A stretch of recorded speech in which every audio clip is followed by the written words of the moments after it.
نوتدونی اولین فروشگاه نوت موسیقی در ایران.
سلام دوست من، شما پیشنمایش این آموزش رو مشاهده کردید.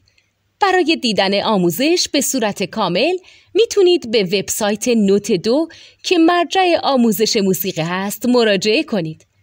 همچنین برای تهیه نوت موسیقی مرتبط با این آموزش هم میتونید به وبسایت نوتدونی که بزرگترین آرشیو نوت موسیقی در ایران هست مراجعه کنید.